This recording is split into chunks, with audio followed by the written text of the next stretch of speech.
En uno de sus vídeos mencionó que Heinrich Böll dijo: no me gustan los ateos, siempre están hablando de religión. No, jamás dije eso.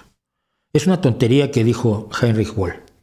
Es la clásica tontería de creer que lo que al ateo le preocupa, al ateo militante como yo, que lo que me preocupa es la religión o que lo que me preocupa es Dios. No. Dios me tiene sin cuidado, no existe. Pero si matas en nombre de Dios, tenemos dos problemas. Tenemos que tú te has convertido en asesino por una fantasía y has convertido en víctima a otra persona por una fantasía. Entonces me preocupa tu vida y me preocupa la vida de tu posible víctima. No me preocupa Dios.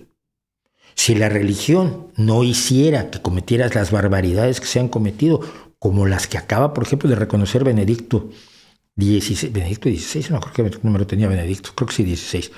Benedicto, de que mintió en la persecución de sacerdotes que se dedican a violar niños, y que lo diga con todo el descario quien ha sido el líder espiritual de 1,000 millones y tantos de seres humanos, es aterrador. No es que me preocupe la religión, que cada quien crea lo que quiera, no, es que cuando creas la religión implica una serie de cosas que causan daño a otros seres humanos. Y cuando le causas daño a otros seres humanos, pues a algunas personas les da igual y a otras personas no nos da igual, lo siento. Y entonces reaccionamos diciendo: esto está mal. Entonces, esa tontería de Heinrich Böll, y es una tontería que repiten, pero tú la puedes ver en los comentarios, no la puedes ver porque los borro, pero la repiten constantemente. Ay, es que ustedes siempre están hablando de Dios, me aburren los ateos porque siempre están hablando de Dios. No, estoy hablando de lo que te hace la creencia en Dios. Esa es peligrosa. Pero es tan peligrosa como alguien que cree que es inmortal y entonces por eso sale y mata gente. O alguien que cree que es más importante que todos los demás.